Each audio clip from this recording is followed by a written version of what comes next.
And for those who enjoy this channel and would love to support us financially, please feel free to hit that donate link. We'd greatly appreciate it. God bless.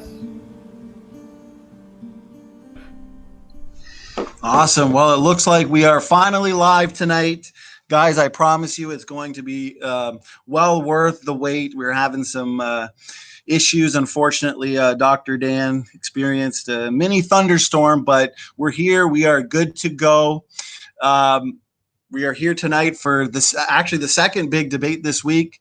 The feedback on the Dr. Kevin Anderson versus Jackson Wheat debate is great. And for those who have not yet seen it, please check it out at some point. Also, announcement-wise, tomorrow we will be having, it'll be over on Smoky Saints channel. It'll be Dr. James Tour. He'll be having an interview on the origin of life. So that should be one to remember. Please check that out. But tonight we have the highly anticipated debate between Dr. Kent Hovind and Dr. Dan Cardinale. There's been a lot of excitement for this one. I know I'm excited.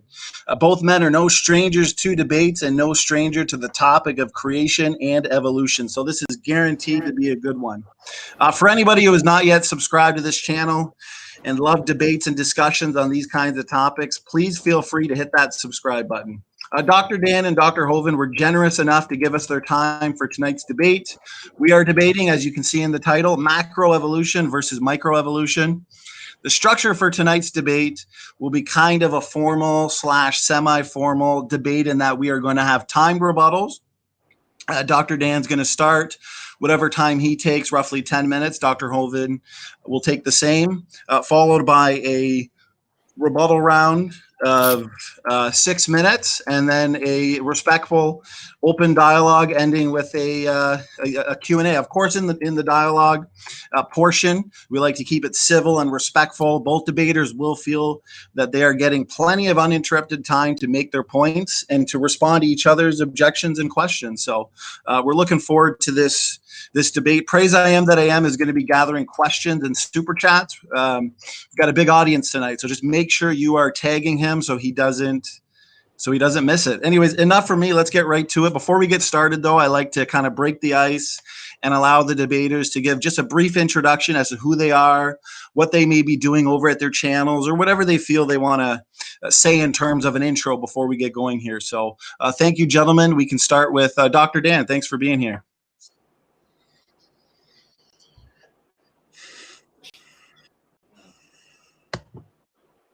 Oh, I think you might be. There you go. There you go. Yeah, scared me for a second. Just when I thought we were good. So thank you so much for having me. Thank you, Kent, for being here. And thank you, everybody, for waiting. What happened is I got a thunderstorm about an hour before we were supposed to start, and I got an email that there was a lightning strike at like an exchange station in the next town over. So I didn't have power until about 10 minutes ago. So that's what happened there. But it looks like we're good to go. Hopefully I don't lose power at any point. If I vanish, that's probably what happened, but I don't anticipate that happening. So my name is Dr. Dan Stern Cardinale. I'm an evolutionary biologist and a biology professor. I teach general biology, the big intro bio class. So it's everything from cell bio and biochem through genetics and evolution and anatomy and physiology. It's a little bit of everything. And my PhD is in molecular genetics and microbiology. And if you just Google my name, Dan Stern Cardinale, and the word cytosine, you can find it online and read it if you really want to know how cytosine is important for how single-stranded DNA viruses evolve. Okay, well, thanks for being here, and thanks again for giving us your time. We appreciate it. Dr. Hovind, brief introduction from yourself. Well, thank you, sir. Good to be on the program again. My name's Kent Hovind. I taught high school science and math 15 years, and for the last 30 years, been traveling speaking on the topic of creation versus evolution. I take the position that the evolution theory is one of the most dangerous and dumbest religions in the history of the world. Never happened. God made everything in 6 days, just like he said he did. We believe the Bible is true. So it'll be an interesting discussion tonight. Awesome. We're definitely looking forward to it. Thanks for that intro, Dr. Hovind. We're excited to have the both of you here. So enough from me. We broke the ice. Why don't we hand it over to Dr. Dan? I think he's got some slides to share. Yep. And whatever time you take, I've got about 10 minutes on the timer, but whatever you take, we'll give Dr. Hovind equal time. So go ahead. Sounds great. Thank you. I'm just setting up my timer here. No rush whenever you're ready. Going. And here we go. Okay. So the question for this debate is whether macroevolution occurs. So the first thing that we need to address is what is macroevolution. Now, the real definition, the biology definition for macroevolution is evolution above the species level. So changes like speciation, the origination of new species, and changes of larger magnitudes. A really excellent evolutionary biology textbook by Zimmer and Emlin defines macroevolution as evolution occurring above the species level. That includes the origination, diversification, and extinction of species or long periods of evolutionary time. Now, there's also the made-up creationist definition, and it really should be definitions plural. Creationists generally define macroevolution as evolution between kinds. So this leads to the question, what is a kind? Now, it varies depending on who you ask, but it's generally taken to approximate the taxonomic rank of family. Now, Kent likes to say something silly like, has a pine tree ever given birth to a bear, or something like that. Now, do I need to point out why that's nonsense? I would hope not for the audience, but the reason that's nonsense is that nothing that's alive right now is descended from anything else that's alive right now. It's all about common ancestry and how far back in the past you have to go in order to find a common ancestor between any two things. And before Kent asks, do I think that we are related to pine trees and bananas? The answer is yes, and it's not something I think. We know that to be the case. So the question that I really want to explore in this opening is what would count as macroevolution? The creationist definition is famously squishy. It's hard in practice to draw a line and say, yes, if we observe this thing, that would count as macroevolution. So I want to go through some hypotheticals and some not hypotheticals and see what would count or not count as macroevolution. Now keep in mind, there's a saying, microevolution is evolution creationists can't deny. Macroevolution is evolution creationists must deny because it is in direct conflict with the creation model. Will Kent accept any of the examples I present as macroevolution? Of course not. But I want the audience to think of a common test that Kent uses, the 5-year-old test. Would a 5-year-old identify the things I'm talking about as two different kinds of organisms? Keep that in mind as we go through. So the first question is, would a new morphological feature, a brand new morphological feature, count as macroevolution? Depends, I guess. It didn't necessarily change the kind of organism, but for example, we know that feathers evolved from the scales of reptiles, and the transition involves nothing more than changes to the expression pattern of some regulatory genes. And we've known this for almost 2 decades now. The really cool thing is we can actually make this transition happen experimentally. We don't have to hypothesize what changes led to it. We can make it happen. So on the left here, you can see the scales of the legs of chickens be experimentally converted into feathers. And on the right, you can actually see the same thing happening in crocodiles, which is a species that has never had feathers anywhere in its evolutionary history. What about a completely new biochemical function? Because like I said, that was just a change in expression pattern. What about something completely new? Well, in HIV, there's a little protein called VPU, and it has an old function or an ancestral function, degrading a human protein called CD4. Well, it also has a new function in humans, antagonizing part of our immune system called tethering. This requires at least 4 specific amino acid substitutions, so at least 4 specific mutations, and you need all 4 of them. So for anyone watching, this is an irreducibly complex trait. But HIV only evolved from the SIVs around 1930 or so, give or take a decade. So we know that this irreducible trait evolved. It's a completely new biochemical function without the loss of the old function. I've heard Kent before define macroevolution as involving new information, so maybe this counts. I think not, because it's still a virus after all. But let's keep going. What about an amoeba becoming a brand new type of green algae? This is something we're watching happen right now in the present. There's a genus called Pollinella. It's a group of rhizarians, and they're heterotrophic, except for 2 species are photoautotrophs because they have this photosynthetic structure called a chromatophore. That chromatophore is derived from the cyanobacteria that the rest of the members of Pollinella eat. This is an event called primary endosymbiosis. And prior to the discovery of this species, this is an event that had only been known to happen twice in evolutionary history. But right now, we're witnessing a third instance of this event, an amoeboid rhizarian becoming a completely new kind of green algae by ingesting a completely new kind of cyanobacteria, or I should say a completely different kind of cyanobacteria from the one that resulted in the chloroplasts in things like grasses and trees. How about lizards giving birth? Would that count as a different kind of organism? This is something that we've actually seen a lot.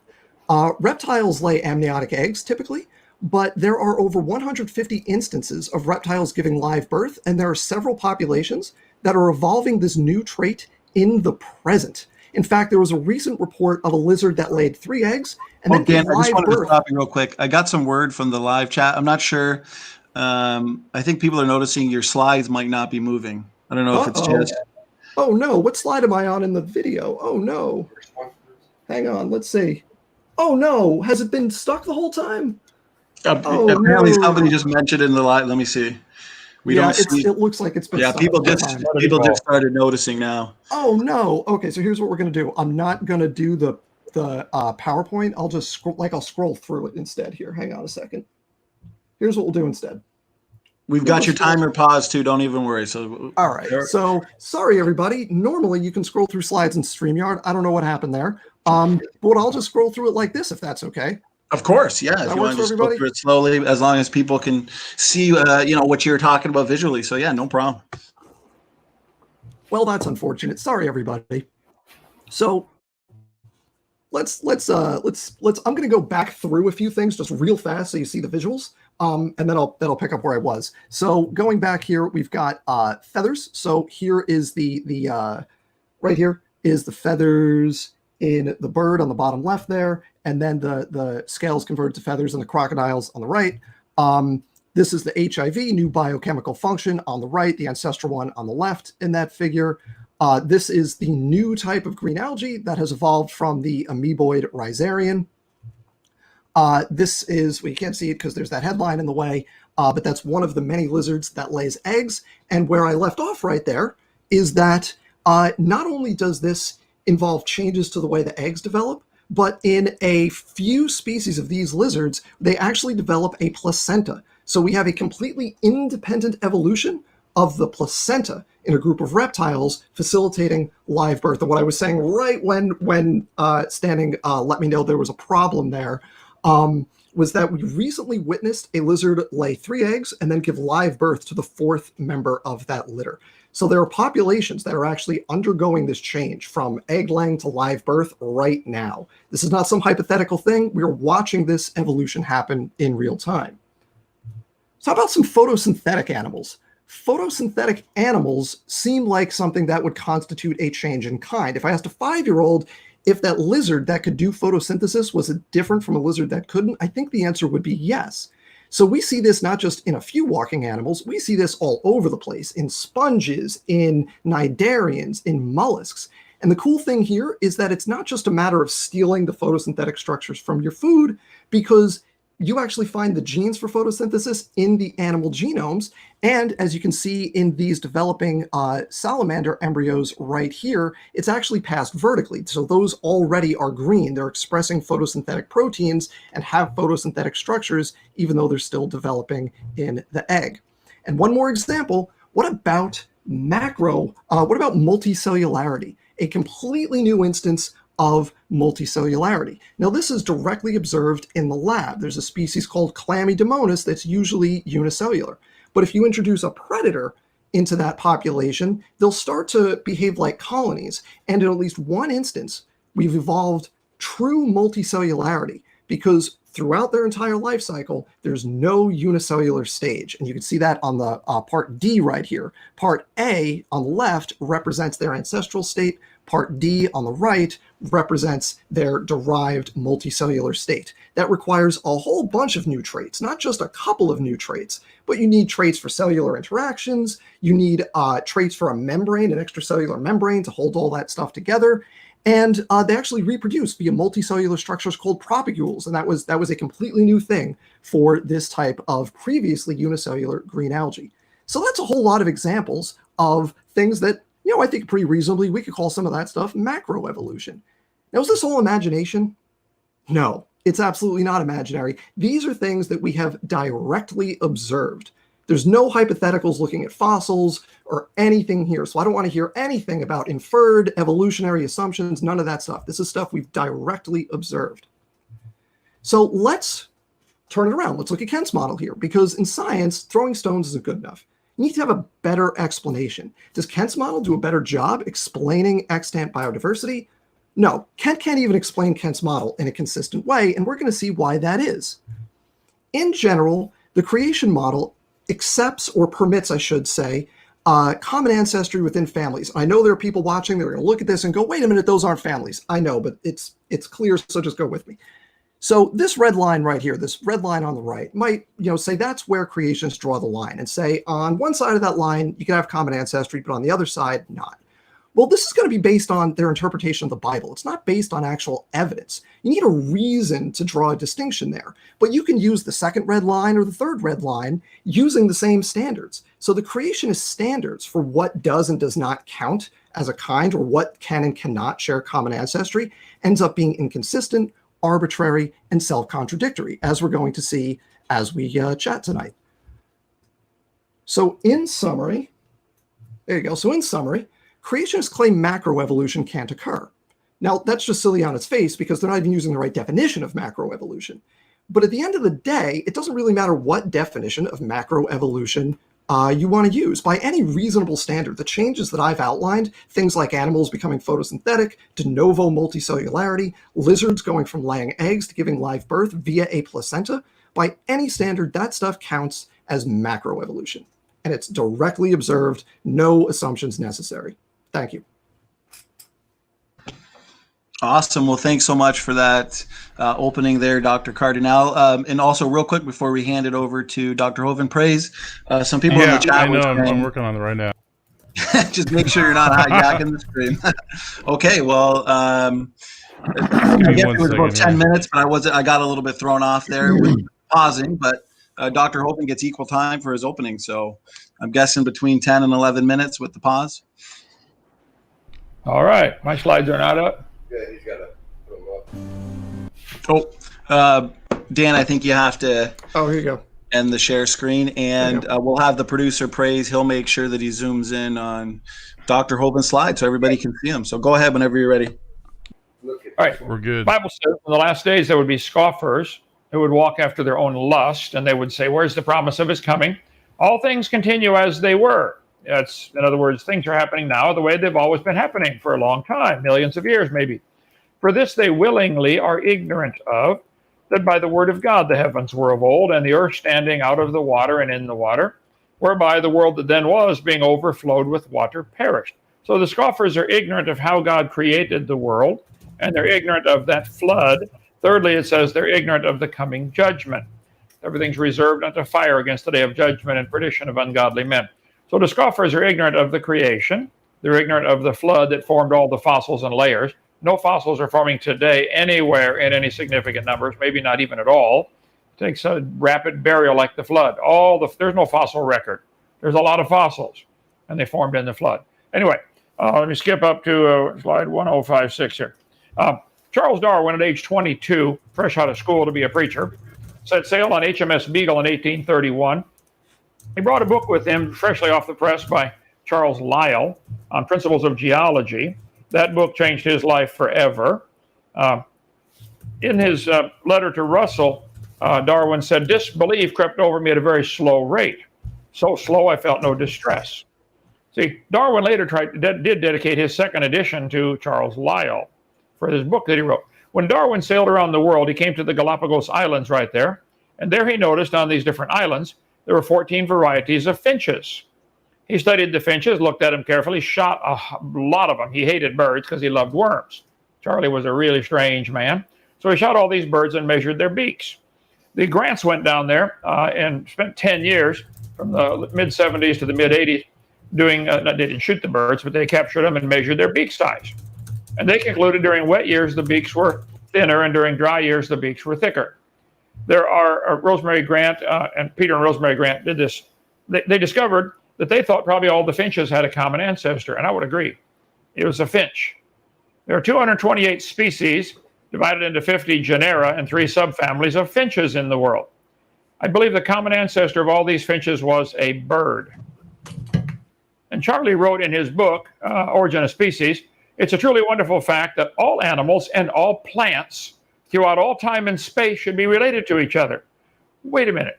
You see 14 kinds of birds and you conclude that birds are related to tomatoes? And by the way, I never have said that we know that we know a pine tree gave birth to a bear.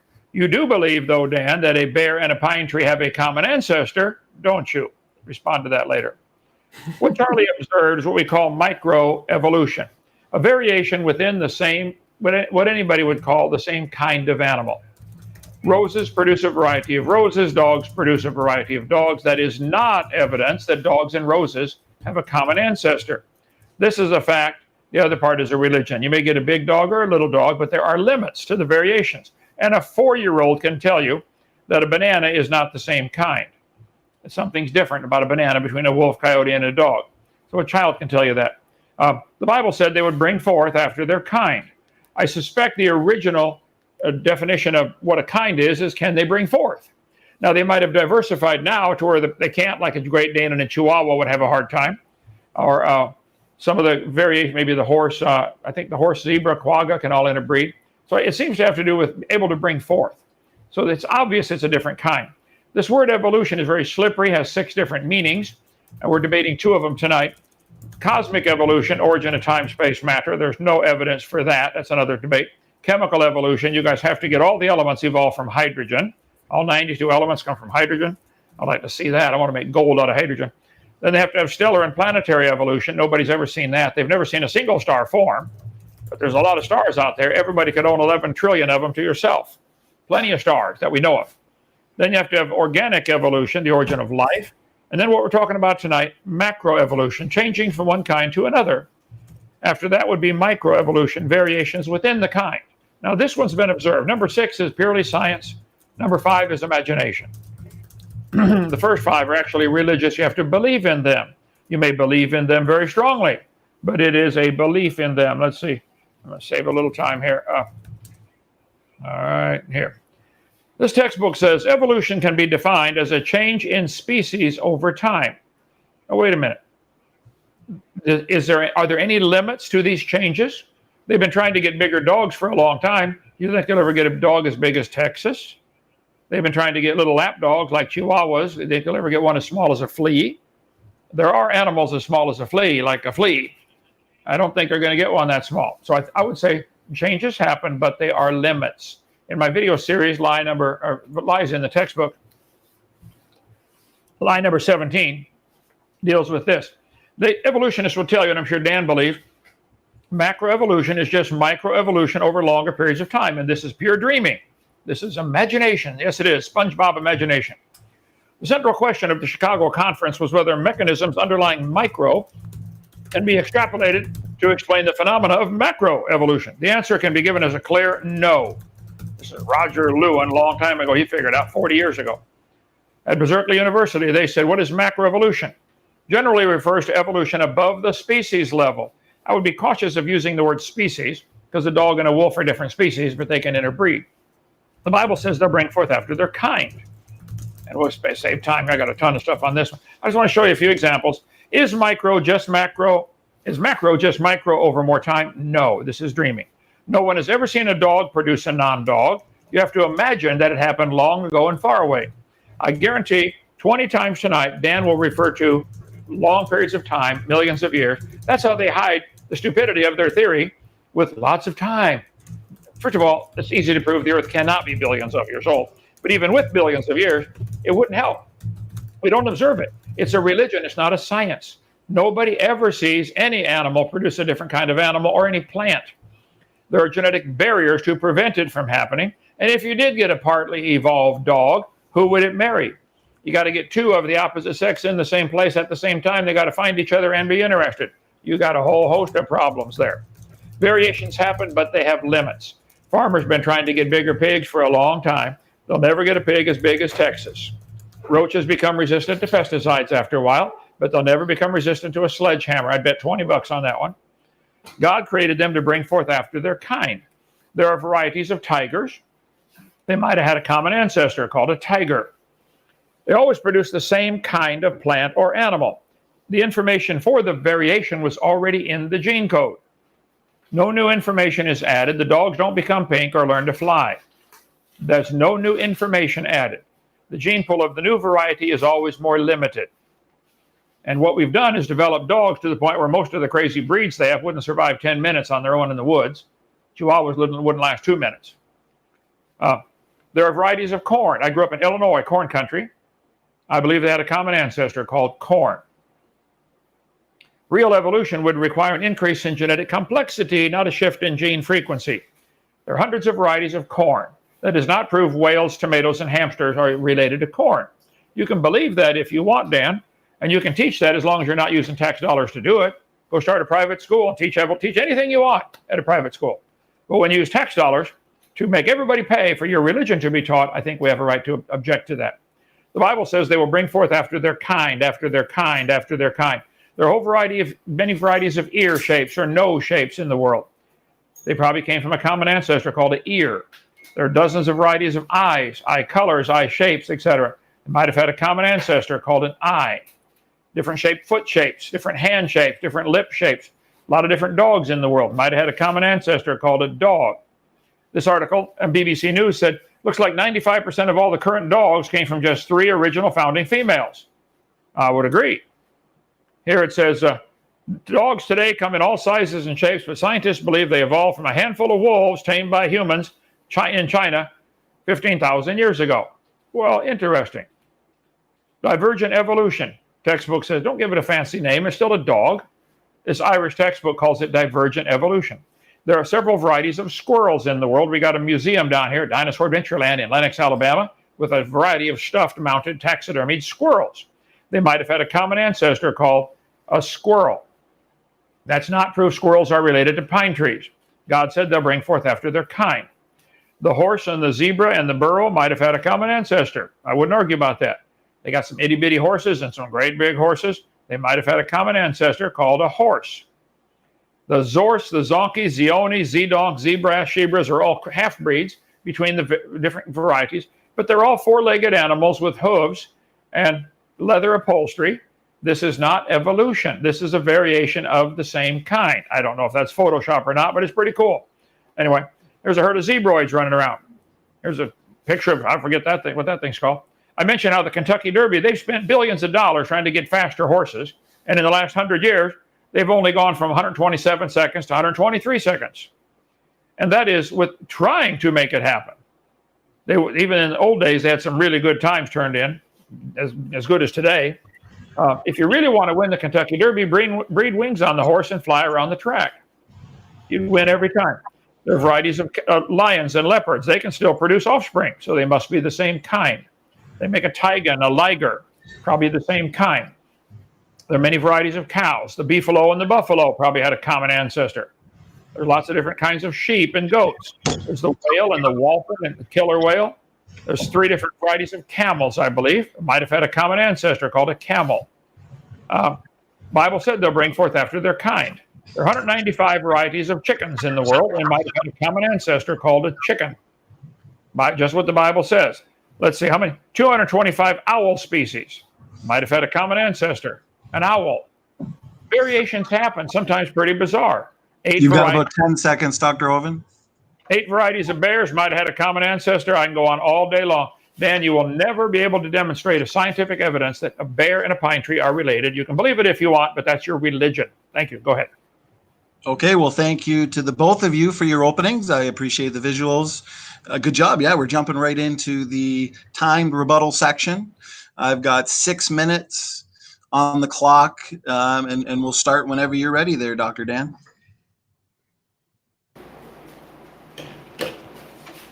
Oh, there you go. Okay. There we go. Now we're good. No problem. All right. So thank you for all that. What do you say? Sorry. We're good. All right. Thank you for all that, Kent.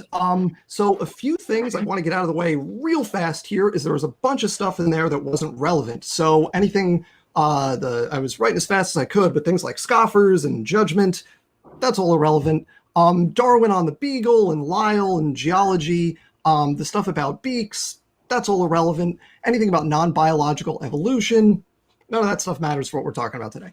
So, but the first point I actually want to address is, yes, pine trees and bears share a common ancestor. It was a unicellular, eukaryotic, heterotrophic organism.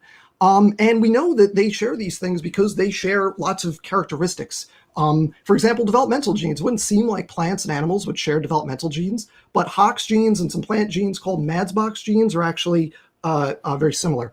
Now, another thing, I'm not going to mention long time periods at long. I don't know if Ken wasn't paying attention to my intro, but I didn't mention any long time periods. I mentioned stuff that we're observing right now in the present. The Chicago conference that Kent mentioned, that was in 1980, and I mean, I've been in grad school relatively recently. I'm in the field of biology, and we've come a long way since 1980. We've learned a lot about how stuff works since then. So, like, you could pull a quote from 1980, but I don't think that's relevant for an evolution debate in 2020. Now, it's true that nobody has seen a dog turn pink and begin to fly, but we have seen salamanders turn green and start to do photosynthesis. And sorry, I got the age wrong. I thought it was 5 years. I guess it was 4-year-old. I don't know if a 4-year-old would consider a green photosynthesizing salamander a different kind. But that's really where the crux of this debate is going to wind up. What is a kind, and what is the limit of common ancestry within kinds? So let's find out. I'm going to share my screen here, if that's okay. So let's find out. I'm going to try to do this in a way that's not broken this time. So the first thing I want to establish is that I think that the standard for what a kind is common ancestry, is interbreeding. If they bring forth according to their kind, then if things can interbreed, then that implies that they are the same kind. And Kent, is that approximately right for you? Does that sound about right? Am I muted? Yeah. I would say if they could originally interbreed, yes. We may have varied now to the point where that's not possible. That's what I said a while ago. So we can get back. So already it's okay. So already it's getting a little bit squishy. So I want to see if we could find a line in the sand here. So I'm going to try to full screen this, and I hope it works. And if it doesn't, just let me know. But I'm going to go to the next slide. And if it doesn't work, let me know. Okay. Can everyone see slide F? Yes. Yes. Yep. It looks good. We can All see. right. Okay. So here's Kent. I need a little audience participation here. Can lions and tigers evolve from a common ancestor? Is that they're the same kind? I believe so. I showed that, how we got a lion and a tiger. Great. Yeah. Okay. So why specifically? What makes them the same kind? What is it about lions and tigers that we could say, yep, they're the same kind? I think there are thousands of similarities between those creatures. They have hair on the outside rather than on the inside. They both have claws. They have canine teeth. I mean, we can go on all day about the anatomy. Sure. Digestive tract similarities. Sure. How about lions and cheetahs? They the same kind? Yeah. Real quick, the chat's saying they cannot see slide F. Maybe you have to click on it. Okay. We'll just do it this way. Can everyone see slide F now? Yeah. All right, so lions and cheetahs. Oh, you don't have there's no suspense this way. But all right, lions and cheetahs. Lions and cheetahs, are they the same kind? Possibly so. That would be a good field of research for people to get in. That would be a good field of research. That would prove lions and tomatoes are related. How about lions and bobcats or saber-toothed tigers?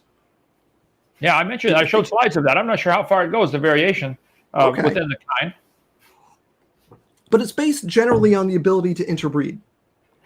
Would you agree they're all in the cat kind? Oh, sure. But if we want to talk about the cat kind, then that's going to cause some issues because, so let me change gears a little bit here, because so far I've heard a lot about how evolution is wrong, but I haven't heard any support for the creation model. So if I can just, let me just pop back up to here. Now, the thing that needs to happen in order for creationism to be right is you need to have lots of speciation very rapidly after the arc. In fact, you need to have faster speciation and diversification in the creation model than you do in the evolution model. You've got just over a minute, Dan. Thank you. So, for example, in the approximately 300 years from the flood to Abraham, you need to get over 150 species of cats, all the extant cats, plus all the extinct cats. And that's not just a problem for cats. These are examples of Egyptian hieroglyphics right here that date from the Middle Kingdom. So you've got things like elephants, giraffes, you've got baboons and monkeys, you've got different things, you've got hares, you've got all kinds of different birds, you've got vultures, you've got falcons, you've got owls, you've got, I don't even remember what they are. There's storks, there's flamingos, there's sparrow and swallow. You have extant biodiversity within a few hundred years after the flood, and the creation model has no way to account for that. On the other side of things, I've given you examples of observed massive evolutionary changes, and if anyone wants, I can describe the mechanism for every single one of them. Awesome. Just on time with 3 seconds to spare. So I appreciate that, Dr. Dan. I'm going to reset the clock, 6 minutes. Dr. Hovind, whenever you're ready, I'll start the timer. Well, yeah, he mentioned things we're observing right now as evolution, but what he gave is simply variation within the same kind. Nothing's changing into a new kind. Some reptiles lay eggs, some lay eggs, and some hatch the eggs internally, and the baby comes out alive. There's ovoviviparous and viviparous. I'm sure you're aware of that, studying biology. So I don't know that it's anything new has happened. They're certainly not developing the ability to split in half or develop without a male fertilizing the egg. I mean, so what you've given us are examples of variations within. They're still the same kind. Still a lizard. That's not evolution. Somehow you need to get your lizard to come from a rock over billions of years, or come from an amoeba. I'll let you start off with a living form like an amoeba. To go from single cell to multi-cell. You don't have any examples of that. It doesn't happen. We don't see it happening today. No single-celled animal is producing anything other than single-celled offspring. That's all that happens. God said they bring forth after their kind. There are 1,000 varieties of bananas. Many of them are developed by man for some particular purpose, like for their weather or their soil or for their market who's buying them. Some people like a certain type of Cavendish banana better than another one. So, but they're still a banana. That's what I can't get you guys to see. You guys make up these phylogenetic trees showing that all things are related. They have animals, fungi, and plants all related to bacteria. Well, just because you can draw lines on paper doesn't make it true. Here they've drawn lines between an elephant and a mammoth, a woolly mammoth, and it's probably true that the mammoth and the elephant could have had a common ancestor. They're similar enough. But see, the big thing you're missing, Dan, I'm not asking for my belief to be taught at taxpayer expense. You are.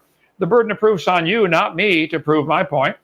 There are 1,100 varieties of bats that have been identified, but that does not prove bats are related to pine trees, even if you go back billions of years. There are lots of leopards in the world. I suspect they're the biblical same kind. Maybe I don't know how many cats Noah had on the ark, but to go from a couple of pairs of cats to the hundreds of varieties today is a minor problem compared to going from a rock to a cat or from an amoeba to a cat, which is what you believe. They can crossbreed the lion and tiger and get a liger. Here's the hybrid chart right here. They get tigons, ligers, liards, leoponds. Many of these cats can be crossbred. I would be willing to bet $20 you couldn't crossbreed a cat in a pine tree, even in your laboratory. There are hundreds of varieties of oak trees that might have had a common ancestor. Well, here's what happens. They draw these circles for the kids to learn in their textbook with all the animals going back to a common ancestor. Outside that circle is science. Inside that circle is religion. You believe that this one shows, for instance, a mammoth and a bat and a horse and a cat and a dog and all these and a whale all having a common ancestor. This is nonsense. This is SpongeBob imagination. This is all it is. So what happened? Two things happened in the early mid-1700s and mid-1800s. They started teaching the earth is billions of years old, and these variations can go on forever. Hutton's book started this. He made people doubt the earth age, which is clearly less than billions of years old. And then Lyell made people doubt the flood, just like I said, the scoffers in the last days. And Darwin made people doubt the creator, which you're welcome to do. I don't care if you believe in the creator or not. I do care that y'all want to force everybody to pay for your religion to be taught. We have a clear violation of separation of church and state with teaching evolution in the textbooks. Let's see. I got a ton of material on that. So Darwin did not observe any evolution. He observed variations within the same kind. They were a bird. And they still are a bird, by the way. The Grants went down there and found out they are still birds, still finches. So you wanted me to define species or define kind. I would defy you to give a clear definition, a bulletproof, airtight definition of species. Is a dog and a wolf a different species? And can they interbreed? Or exactly is the line? Give me a solid, rock solid definition of species. The burden of proof is not on me to define kind. Like I said, we're not asking mine to be taught. But I think, as I said, I believe kind is probably those that originally could bring forth. And a lion and a tiger and a jaguar are probably the same kind of animal.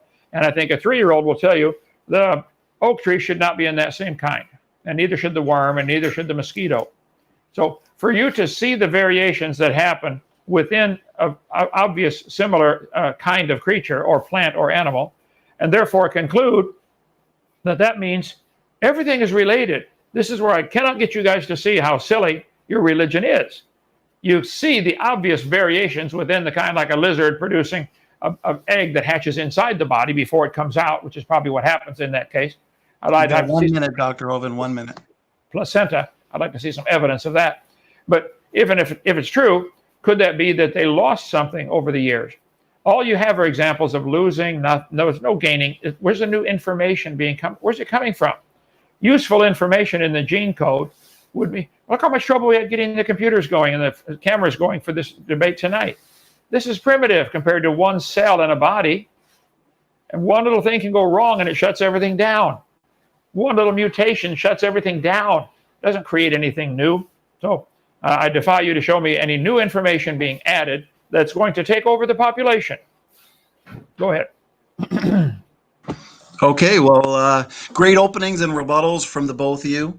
We're going to go right now into a 20-minute dialogue. I want to make sure it's evenly timed with one topic at a time being discussed, of course. Let's make it a free-flowing dialogue, and if I have to step in, I will. I don't think I will have to. You're both respectful. So, Dan, since Kent just ended, you can start it off with a question or some points, however you'd like to proceed, and we'll kind of go from there.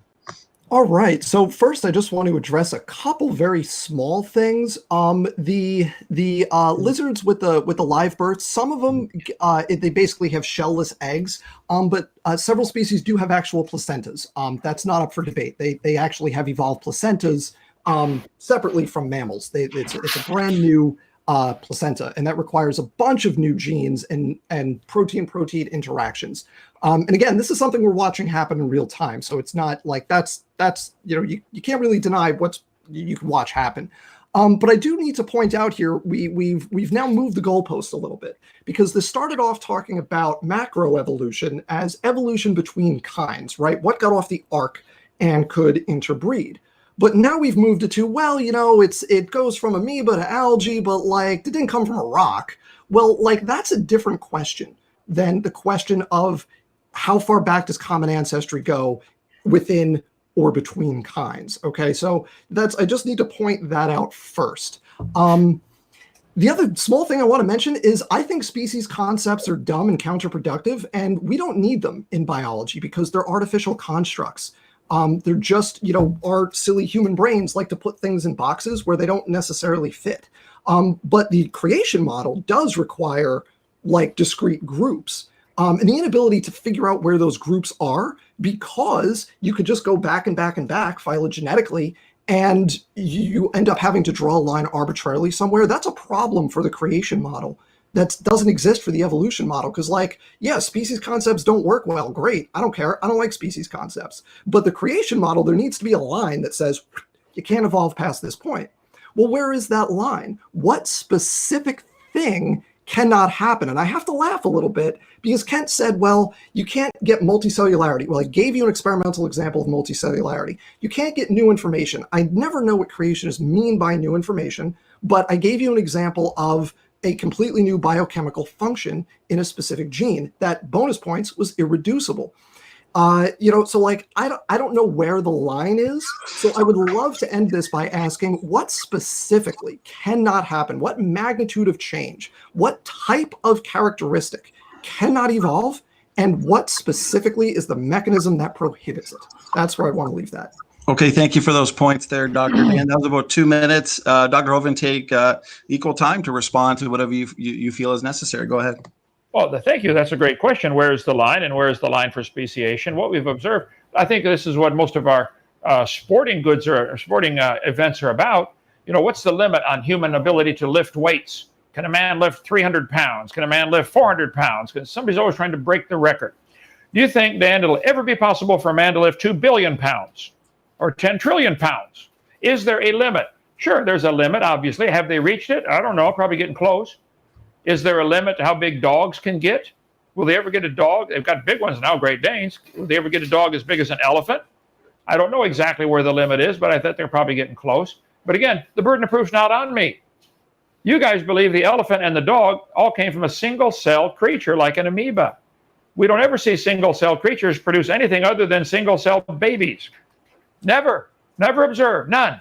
So is there a limit? I don't know, and I don't care. I think people are always pushing the limit. Can we get a smaller dog and get the little, teacup chihuahuas or whatever? They wouldn't survive in nature. Nature would never select such a thing. The limits, the variations that happen within the natural world, dependent upon climate or water supply and things like that, or predation or speed to be able to run from predators, that automatically limits. Nature does select certain body types to survive in certain environments. The greyhounds wouldn't survive in Alaska for 2 winters. Now, the wolves do, and the thick-furred dogs do, but those same wolves and thick-furred dogs wouldn't survive 2 summers in the Sahara Desert, where the dingo and the greyhound can survive. But they're still a dog. So the hair, the density of the hair, the length of the legs, the density of the body, surface area to volume ratio varies, and nature selects certain ones to happen. Either nature is selecting it or man is selecting it. Most of the varieties of corn have come about because somebody's crossbreeding them to get what they want. This is all farmers do that. Down here in the South, they've developed a special pine tree that grows super fast, because they raise a lot of pines, because the soil's good for raising pine. Well, it's still a pine tree. So can I define the limit in every case? No, but I think I can show you. They might get a dog as big as a Great Dane. Maybe they get one a little bigger, but they will never get one as big as an elephant. I certainly won't get one as big as Texas. How's that? They'll never get a dog as big as Texas. So Go ahead, Dan. I mean, we've now heard twice that you can't get multicellularity things from unicellularity things, but if I could just share a paper real quick right here. Let me just show you this real fast. Let's see. It is this one. Here you go. If we could put that up on screen. De novo origins of multicellularity in response to predation. This is the figure where I got that figure right here. I mean, this is a laboratory experiment where we directly observed a unicellular organism becoming an obligate multicellular organism. And this involved a number of unique new traits. This group of organisms, it's a type of green algae called Chlamydomonas, never had this thing called an extracellular matrix. An extracellular matrix isn't even something that all multicellularity things have. Animals have it, but other multicellular cellular things don't. This is a completely new example of an extracellular matrix. Reproduction via multicellular structures called propagules. That evolved completely new in this species. These new traits involve new genes. You have to have novel genetic information in order to get this new stuff. And we could go top to bottom looking at things like that. Let me end this screen share here. I have another example here of a plasmid. Kent, do you know what a plasmid is? Everyone in the audience know what a plasmid is? Everyone familiar with that term? It's been years ago that I studied that. I don't remember the details now, but anyway. I think it's this one right here. One topic at a time, though, Dan. Could you go back to your slide of your algae and tell me, is this a colony of algae working together, or is this actually one single organism? It is one single organism, and we know that that's the case because not every individual in the group evolves. This is the plasmid one. This is the next one I want to talk about. We know that it's a true organism because in a colony, what you need to have is basically there's kind of competition within the colony because each thing could live on its own, and if you don't reproduce, you kind of lose out. But in multicellular, you have an agreement between all the cells in the organism that, like, look, we're all genetically identical, so you over there, the germline, you're going to reproduce, and that's okay with me, the skin cells, because you have all the same genes anyway. And in this example with Chlamydomonas, they reproduce as multicellular units, but not every cell in that group reproduces. So they have specific cells that are responsible for reproduction. It's not just a colony, it is true multicellularity. Okay, now Dan, is this happening, is somebody causing this to happen in a laboratory, getting them to get together, or is this they're discovering it in nature? How do they know it wasn't always this way? We know it wasn't always this way because we found, I want to say dozens, but don't quote me on the number. I'm not an algae person, but I want to say we have dozens of species of like Chlamydomonas and the related algae, and none of them have these traits. And you can look in their genomes and see, like, compare their genomes to the things like the colonial green algae or the true multicellular green algae and the land plants. And there's a bunch of genes that they're missing that are involved in multicellularity. But here we have the de novo evolution of true multicellularity from members of that lineage that have never experienced it before. So we could be very certain that this is not just recovering an ancestral trait. That's definitely not the case. They're evolving new information that's leading to a new phenotype, multicellularity, and the associated biochemical changes that are required for that to happen. Okay. And you can demonstrate that this was not ever the case before. How would you demonstrate such a thing? Maybe this is something they've always been able to do for thousands of years. No, you can look in the genome because we're pretty good at looking at, for example, colonial green algae like Volvox or Spirogyra or Edagonium, and we can see what genes are involved in things like cell adhesion, and we can see that those genes are just missing from Chlamydomonas. They don't have the pathways that other colonial or multicellular algae use. So the fact that they're evolving multicellularity in the lab indicates that they're evolving the new machinery in order to have to be able to do that. And again, there's nothing about millions of years required for any of this. This is all you do is take some pond water, put it in the lab. Obviously, I'm oversimplifying. You introduce a predator that eats them, but it's not like something new. It's their natural predator. And that it imposes a selective pressure for things that start off clumping together. But you're vulnerable if you have a unicellular stage in your life cycle. So over time, they evolve to be multicellular throughout the entire life cycle. And you could go through top to bottom, all the examples I gave you, the photosynthetic animals, the rhizarian, the amoeba turning into the green algae. I give you chapter and verse for every one of those examples. There's no assumptions. There's no, evolutionary timelines needed. This is all stuff that we're directly observing. Well, I'd like to point out for the record, Your Honor, you did mention over time. So you do several times have mentioned the time being a big issue. You saw these little changes, and then over time, it could do bigger changes. This is why you believe that. But you do rely on long periods of time, even though you said you didn't mention that. So are you convinced, then, that this process you've seen of these algae cells working together, becoming a new organism, even if that's true, that process is sufficient to change algae to a whale over enough time? Do you really believe that? No, that's kind of ridiculous because algae and whales aren't on the same lineage. So you gain traits that are adaptive to be photosynthetic, and then you also gain traits that are adaptive to be a heterotrophic multicellular marine mammal. And those things are different. So you're never going to see an algae change into a whale. But the point that I started with is that what we're talking about here is common ancestry. And this goes back to the main question that I have for the creation model, which is, where do you draw the line? I'm saying, yeah, you can go back from a whale and an algae and you're going to find a common ancestor. And we can find evidence of that in their genomes without breaking a sweat.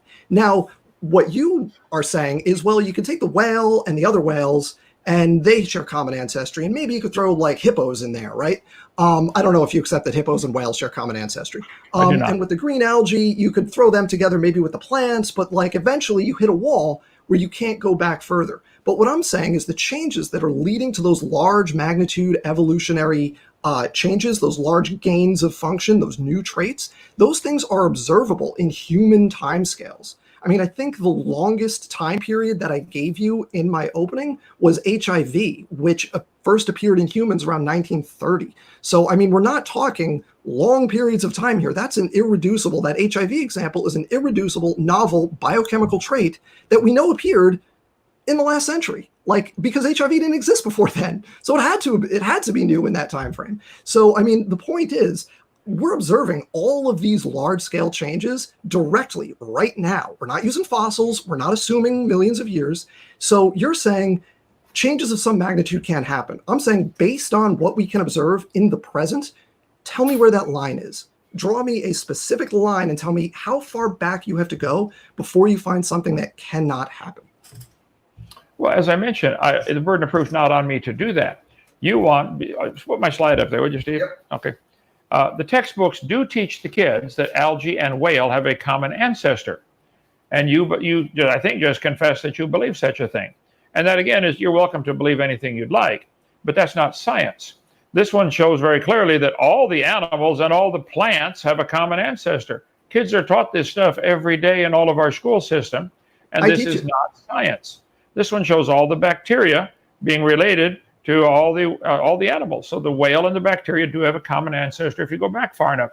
Seeing the variations, the little variations happen within the same kind, and studying the gene code. Well, the gene code is mind-boggling in its complexity by itself. This is like studying the sequence of letters in a book that somebody writes and find out how many times did they use the letter A or the letter B, and what's the sequence of letters they used, and therefore concluding that nobody wrote the book. The code that you're talking about, the genetic code, is complex beyond our imagination. For you to believe, capital B, believe, that the code itself formed by chance, from non-living material, ultimately. If you want to move the goalpost back, you guys have to believe that. You certainly teach that to all the kids in school, that we came from non-living material, and that all came from a dot of nothing exploding, which is why I went through the 6 meanings of the word evolution. So I'll give you the microevolution, and I would like to see you show how that somehow adds up to proving that like this chart shows here, all the animals, which would include the whales, are related to the plants. So the whales and the pine tree have a common ancestor in your religion, and I support your right to believe that. I resent paying to have it taught. That's not science. That's your belief. If you go back, you've seen some algae cells get together and colonize. I have to study some more on that and find out exactly what's happening. Has it always happened? We just now discovered it as one option. Or are they actually developing new gene? Are they losing genetic information? If one cell is no longer able to reproduce, it's now a skin cell. Well, then it lost something. So how do you account for gaining new genetic material, genetic information? If you had a lot of lightning strikes on your computer, would it ever turn PowerPoint into Microsoft Word? No, it's not going to happen. So I'm baffled, A, that you can believe pine trees and whales are related, and you do. And I'm baffled that you want me to pay to have that taught to all the kids. That's not common sense. That's your religion. Keep it. Go ahead. All right. Well, so one quick thing, and while I'm saying this, I'm gonna stop my screen here, and I'm gonna change my screen share. So one quick thing right here, just a second. Sorry, I'm looking for that.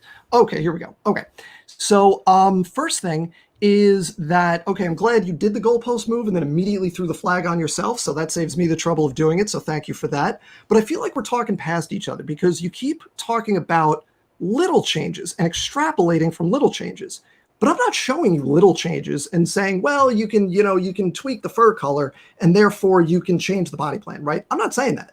I'm showing you the big changes straight up. I'm showing you animals becoming photosynthetic, multicellularity appearing in a laboratory experiment, completely new biochemical functions. So we're not taking the little changes and extrapolating. I'm showing you the big changes. But if I could share that screen that I just added right here, if we could pull that up, we do have an answer for where does new genetic information come from, and it does cause a problem for a claim you made earlier regarding kinds. So there's lots of mechanisms of getting new genetic information. So you can have a gene duplication, followed by a process called neofunctionalization, which is where one of the duplicated copies starts doing a new thing. That's how we got the photoreceptors in our eyes. Those were chemical receptors, but there's lots of them via duplication, and then some subset of them are responsive to photons instead of chemical signals, and that's how we can detect light.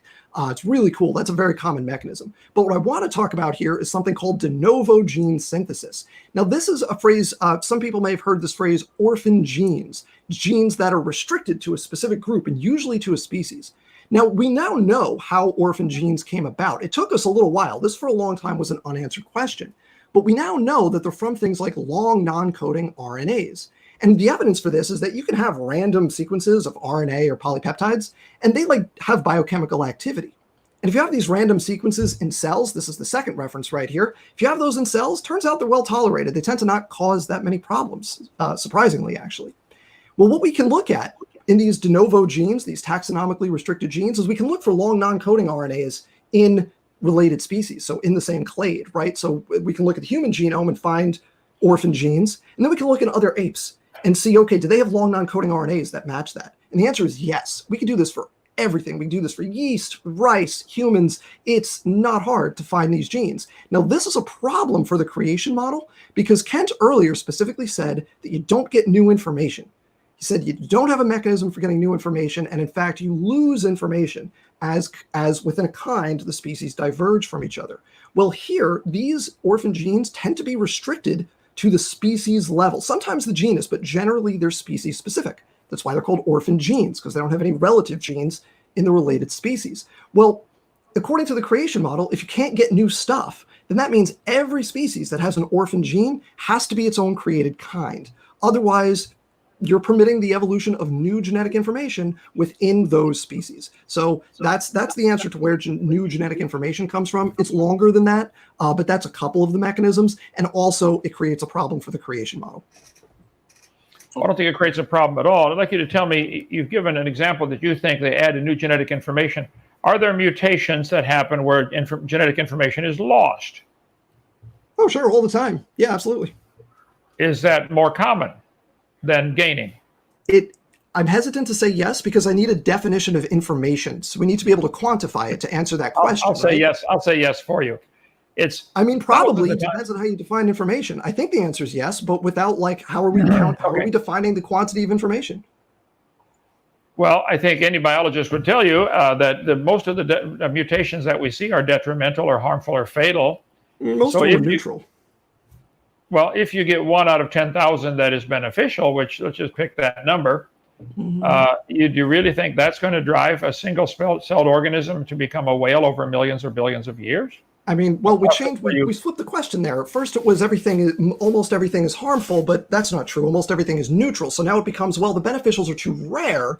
I would say that beneficial is context specific, right? So what works in one environment doesn't necessarily work in a different environment. So there's I would say calling a mutation inherently beneficial or inherently harmful is improper biologically because the context matters, right?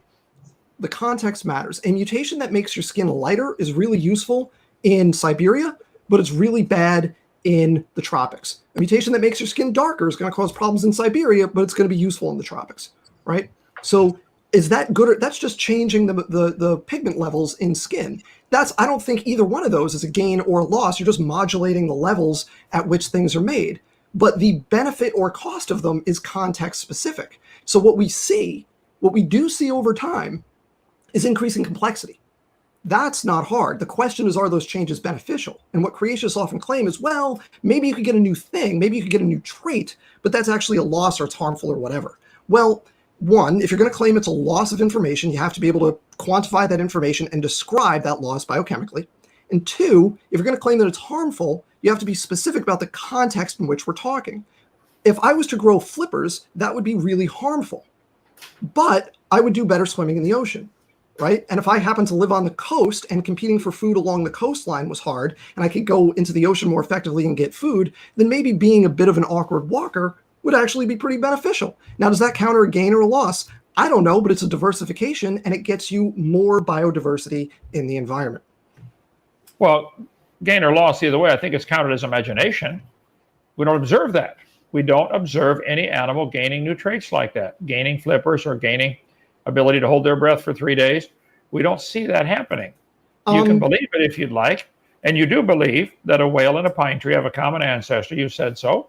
So to get from whatever that common ancestor was, you're saying that the mechanism you've seen of it being a beneficial mutation in some environment is going to slowly drive a single-celled organism like an amoeba to become a pine tree and a whale. They both branches on that tree go back to the common root, and that is your belief. Is that fairly stated? Real quick before you answer that, Dr. It's been a really good, engaging dialogue. Just because we got a lot of super chats and a few questions to get through, why don't we let Dr. Dan respond to that, take as much time as you need and kind of wrap up your points, and then we'll do the same for Dr. Hovind. You kind of wrap up your points. If you feel like there's something you want to address that you haven't, do so now, kind of like a concluding statement, and then we'll jump into some questions. Yeah, sounds good. Let me just pull up a little conclusion slide here, but I do want to address before we go to the slide. Yeah. I do just want to address a couple small things that Ken said there. So, do we see people evolving the ability to hold their breath for 3 days? Well, not 3 days, but like that's actually an example of a well-described beneficial mutation in humans. And there are a couple traits of this that have to do with blood oxygen saturation. So there's one trait that's found in Tibetan populations. It's 2 alleles that are enriched in Tibetan populations relative to the Han Chinese populations that facilitate greater oxygenation of the blood at high altitude. And then I forget the specific location of it, but it's somewhere in the Pacific. I forget. I apologize to the audience. I forget where it is, but there's it's not the exact same gene. It's a similar mechanism though that increases blood oxygen saturation among Pacific Islander populations. Again, I apologize. I don't remember specifically where this is located, but it's well studied. And there's populations of humans that have the ability to hold their breath for like unthinkable amounts of time.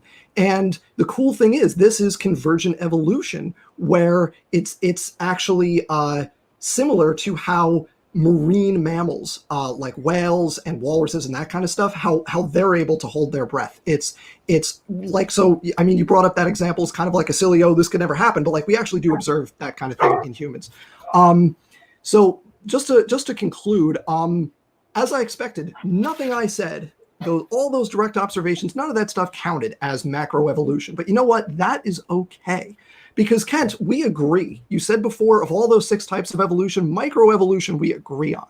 And if none of the stuff I said counts as macroevolution, if all that stuff is just microevolution, it's all just changes within kinds, then the last question I have is, what can't microevolution do? We see photosynthetic animals, we see multicellularity, we see a brand new type of green algae, new biochemistry. So if all that stuff is just microevolution, do we need macroevolution to explain extant biodiversity? I think the answer might be no. I think microevolution can do all of it according to what we've talked about tonight. So my point here is that you can debate the meaning of words. You can debate whether an observed thing counts as microevolution or macroevolution. But what you cannot debate is stuff you can observe with your own 2 eyes and watch it happen in front of you. And I'll leave it to the audience to decide, do the things that we've observed that I've described tonight, do those things count as macroevolution? Are those new kinds? It's up to you. I think they are. Thank you. Okay, well, thank you for wrapping up your points there for the dialogue, and thanks for the concluding statement, Dr. Dan. It's been very good, engaging discussion. So, Dr. Hovind, if you want to kind of wrap up the dialogue and then give a brief concluding statement, take as much time as you need. All right. I think all he has given all evening is examples of what people call microevolution. I kind of object to that term. That gives the evolution the free rider effect. Like it should just be called a variation. That's all we've seen. Variations within the lizard kind. Some can produce eggs that hatch inside the mother. Some can produce eggs that hatch outside the mother. They're still a lizard. Some green algae work together as a colony, or maybe even more than a colony, where some lose a particular function. It's still a green algae. All he's given is variations of what anybody would call the same kind of life form. It's still an algae. It's still green. God said they would bring forth after their kind. That's all we've ever observed in all of recorded history. You may get a big dog or a little dog, but you're going to get a dog. You can guarantee that. And the farmers might try to capitalize on these little changes. They do all the time. They try to develop certain plants or animals that are best for their particular environment or their oxygen levels. If they're high altitude, they want sheep that can do blood oxygen absorption better. Because they're high altitude, like the people in Tibet, like you mentioned, but they're still sheep, or they're still people. If you wish to believe that sheep and people have a common ancestor, which I'm sure you believe, you're welcome. But that's not science. So the purpose of the debate was to ask the question: can microevolution lead to macroevolution? And I think I clearly won by showing we've never seen it happen. No, it can't. You can believe it if you like, and I'm sure you do, but it is a religion, as I've said all along. Microevolution is a lousy term. We probably shouldn't even use that term. It's a variation within what anybody with half a brain cell would say is the same kind of life form. We never see pine trees produce other than pine trees, or tomatoes other than tomatoes. We never see it. We can't even make it happen in the laboratory. Make your tomato turn into something non-tomato. Get all the scientists working on that. If a bunch of scientists could do it, that would only prove it takes intelligence to change the gene code. It certainly doesn't happen in nature. So I think I clearly won the debate tonight. I don't think you demonstrated that macro comes from micro. And I don't think the little variations you pointed out are any evidence that would hold up in a court of law. They said we can therefore prove pine trees and whales are related from that. I think you really are dreaming on that one. Go ahead. Okay, well, thank you for that concluding statement, Dr. Hovind. Good job to the both of you. We had a really big audience tonight. We'll do what we can in the Q&A period. I've got 1,000 super chats, 1,000 questions, so we'll do as many as we can for maybe roughly 15 minutes or so. What I like to do for the Q&A, whoever the question is for, typically there might be a response from the other person, but I always like to make sure that the person who the question was for gets the last word. So let's get right to it then. Thanks again, guys. I'm just gonna go through a few of these. Okay, so super chat from George Bond. Thanks so much, brother. He says, I'm putting SFT's kids through college. Yes, you are. Thanks so much. Let's see here. Super chat from Jungle Jargon. Thanks so much. This one is for Dr. Dan. He says, how can you get billions of bits of written programming that is not there? Dr. Dan, go ahead. It's surprisingly easy, and we actually observed this happening. And I flashed the reference for something like this just a little while ago. It's you have random sequences, and that's not hard to get. And when within random sequences, you get biochemical functions, and you throw in duplications, you throw in mutations in the duplicated regions. It's actually not that hard. In fact, there's a couple instances of whole genome duplication in vertebrate evolutionary history.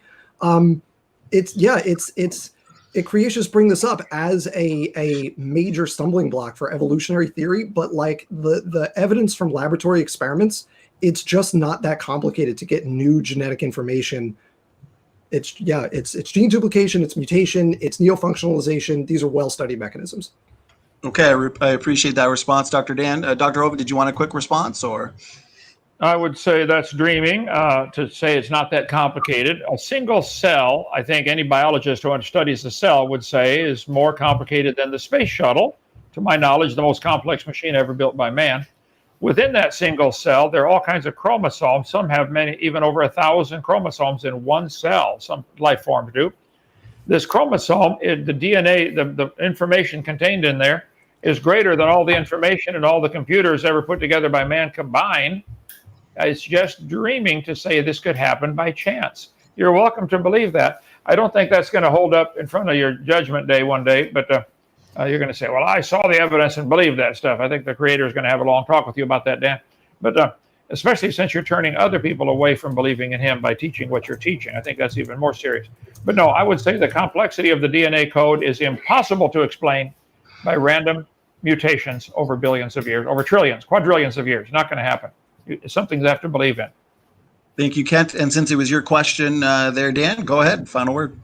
And that's just an irreducible complexity argument, saying that you have all these things that have formed over time. I mean, there's depending on how you go back to the original Michael Behe writings on that, he omits a bunch of evolutionary mechanisms, and then he changed it around, and it becomes kind of a wishy-washy idea that actually permits some irreducibly complex things to form, but not others. So that the idea of irreducible complexity just has no merit at this point. About 30 years after it was first proposed by Behe in Darwin's Black Box, he's changed the idea several times, and it just bears no resemblance to the original kind of hard form of the idea, and it's so wishy-washy now that you could drive a truck through it. It's just not a problem for evolutionary processes to do that kind of thing. Okay, well, thank you there, Dan. So next question is from Steve in the chat. Thanks so much for your question. I'll just read it word for word. This question is for Dr. Dan. If we all evolved, then why isn't there very different forms of humanoid animals or people? Why are there monkeys and people, but nothing in between? Take your time. That's a really fun question. The answer is because we're limited in terms of our ecological niche space. So what resources in the environment do you consume, and what space do you physically occupy? And so we have apes that live in tropical rainforests, and humans are the ape that started to live in semi-arid grasslands, basically. And that's a separate ecological niche. And there were actually lots of things that did that, lots of other hominid species that occupied that niche, but we are the Homo sapiens are the only one that is surviving today. But there are lots of other species that have previously occupied that niche. And for the ones that we overlapped with, like Neanderthals and Denisovans, the reason they don't currently occupy that niche is we interacted with them, we competed with them, and we drove them to extinction. So the reason that there are forest-dwelling apes, and then there's humans, which are the grassland-dwelling ape, but there's no, like right now, there's nothing, there's no australopiths right now. It's because we occupy that niche, and we use those resources so nothing else can exploit them. Okay, thanks for that response to a good question, Dr. Dan. Dr. Hovind, did you have a response to that? Well, he certainly has a vivid imagination. He can believe that, and he can certainly believe, he says, humans are apes that live in the grasslands. Well, he would know his ancestors better than me, but mine are Norwegian. And I think humans have always been humans. I think man has deteriorated over the centuries, not improved. If you want to be an ape, you go for it, but I'm not. God created man in his own image.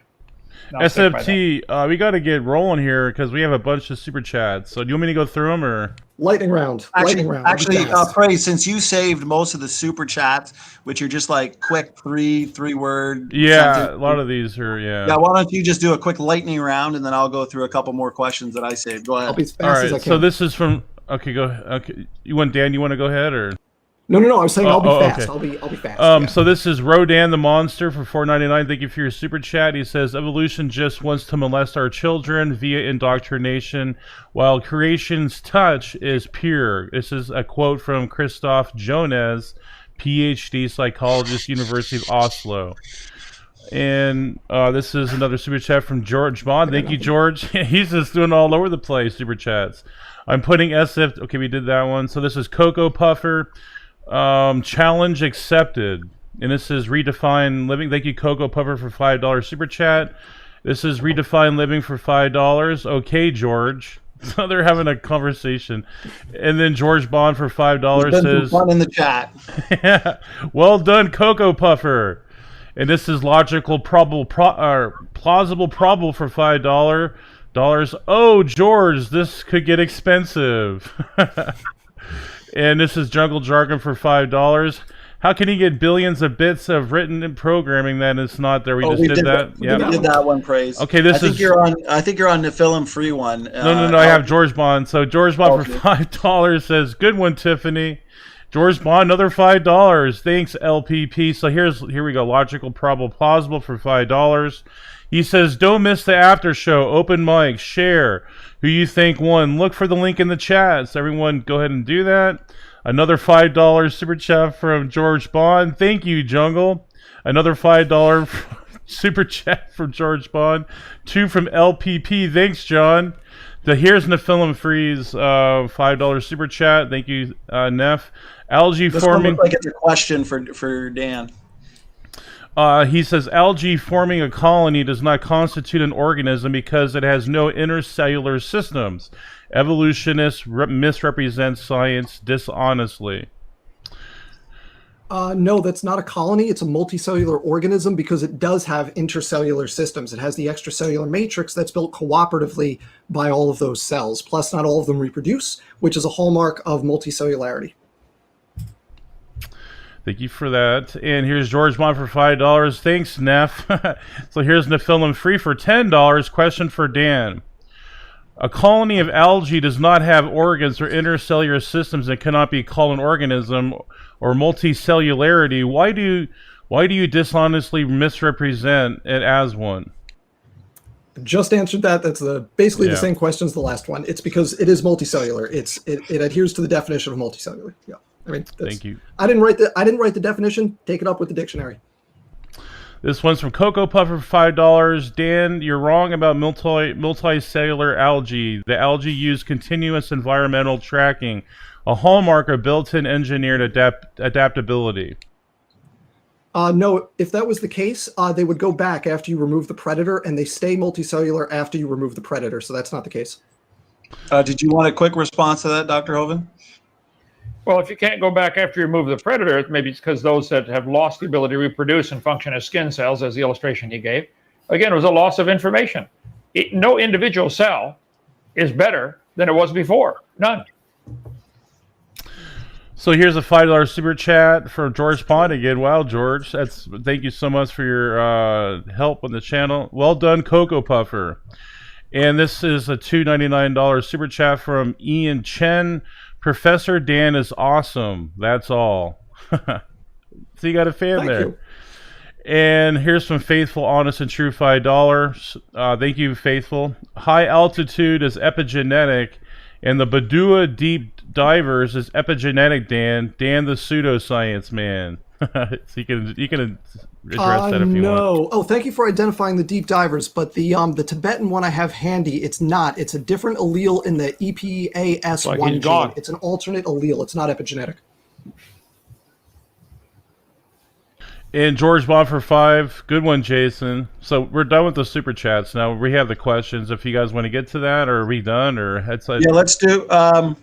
We could probably go for 5 hours. We'll do 2 more questions. I'll pick a couple good ones out here, and then we'll call it a night. It's been really big chat. It's been fun. Everyone in the chat's having fun. The debate itself's been good. So let's see and here. Sorry for the delay, everybody. I appreciate you all sticking it out this long.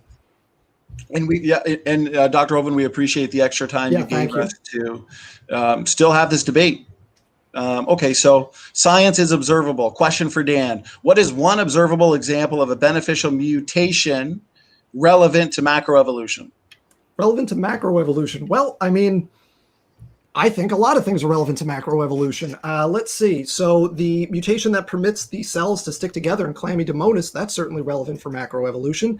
I think because macroevolution is defined as speciation or larger than the VPU mutations in HIV I talked about, because that is how you get one of the ways that one of the things that's required to get from SIV to HIV. I'll give you another example here, and I can either share the, we're trying to go fast, so I won't share the screen, but there was a recent papers from 2017 on plasmids in archaeal cells that are in the process of becoming viruses because they're gaining the ability to transmit extracellularly via vesicles. And the mutations associated with that are beneficial because those plasmids, they don't lose anything, but they gain a new way of propagating through the environment. So there's a few examples for you. Unless you'd like a response to that, Kent, we can go to the last question. No, it clearly shows his vivid imagination. Go ahead. I mean, we watch it happen, but sure. Oh, okay. Okay, so let's see. Last question for Dan. What would falsify the theory of evolution in genetics? Go ahead. Oh, that's a great question. The answer is there are a lot of things that would have falsified evolutionary theory, but evolution passed each of the tests. So, for example, if genotype and phenotype were not connected, if there was no mechanism of transmitting genetic information from generation to generation, evolution would have been falsified. If there's no mechanism of reliably copying genetic information, evolution would have been falsified. If there was no phenotypic variation within a population, evolution would have been falsified. There's lots of examples. If phenotypes stayed constant generation over generation, if genetics, if there were no mutations, if genotypes stayed constant generation over generation, that would falsify evolution. The problem for creationists is that none of that stuff happened. We tested all those things, and it turned out that evolution passed the test each time. Okay, well, I want to thank the chat for lots of good questions. Sorry if we didn't get to all of them, but if we did, we'd be going for 5 hours. So we're going on a couple hours now. I want to thank both Dr. Dan and Dr. Hovind for giving us their time. Without you guys giving us your time, we wouldn't be able to have a debate tonight. So I'm going to give it to you guys for a few final words if you wanted to like plug your channels or something. Yeah, let's end it that way. Dan, go ahead. So first, again, my name's Dr. Dan Stern Cardinale. My channel is Creation Myths, and I think the tagline is something about gleefully debunking creationist nonsense, which is a pretty good definition of what I try to do there. So you could find a whole bunch of stuff there. I kind of group things into creation myths and talk about why specific claims are false, and I do it kind of like I did right here, with like specific observed examples that just refute the creationist claims. The last thing I want to do is I really want to thank Kent for being here. I really appreciate you taking the time, and especially with the delay with the storm by me, staying so late. But I also do want to say to creationists watching that I really personally appreciate Kent Hovind as an opponent in this debate and as kind of the spokesman for creationism writ large, because of kind of what we saw tonight, outdated arguments and, not really engaging with the issue at hand. And I really do think, and I know I beat this drum a lot when I talk to and with and about creationists, is that pick better arguments that do a better job representing the case you are trying to make. But by all means, as far as I'm concerned, keep having Kent Hovind as your spokesperson, because as an evolutionary biologist, it makes it easier for me. So thank you. Okay, go ahead there, Kent. All right. Well, thank you, sir. Thank you for coming, Dan. Appreciate that. The title was, does microevolution lead to macroevolution? I think we could say no. I don't see it happen, but that's a different story. My website, drdino.com, I speak a lot on the topic of dinosaurs. The Bible says God made everything in 6 days. Everything. Stars, dinosaurs, everything, all lived at the same time. Well, stars don't live, but as I started off, those last days, there are scoffers who walk after their own lusts, and the Bible says they're willingly ignorant of the creation. God created the animals and plants to always bring forth after their kind. Algae still produce algae. Cows still produce cows. Dogs still produce dogs. Every farmer on the planet will tell you that. How you can believe otherwise, I don't know, but you're welcome to believe that, but it's not science. What we observe is everything brings forth after its kind. There was a worldwide flood that created the fossils and the canyons and the strata of the earth. I covered that in my seminar series, how all the different layers of the earth are the same age. If you shuffle a deck of cards, is the top card younger? No. They tell the kids the top layer is younger than the bottom layer. Well, where'd they come from? Outer space? No, they're all the same. They got shuffled up in a big flood. But the scoffers are ignorant of that creation and the flood and the coming judgment. I think Pascal's wager fits in good here. Dan, if you're right, I haven't lost a thing. I have enjoyed life. If I'm right, you're in serious trouble when you stand before God. I want to think about that. Okay, thank you for having us.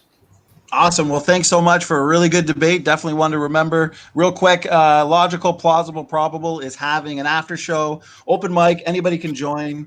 I'm sure it's going to be a good time. So once again, thanks so much, guys. Have a good night. I'll shoot it off to the producer.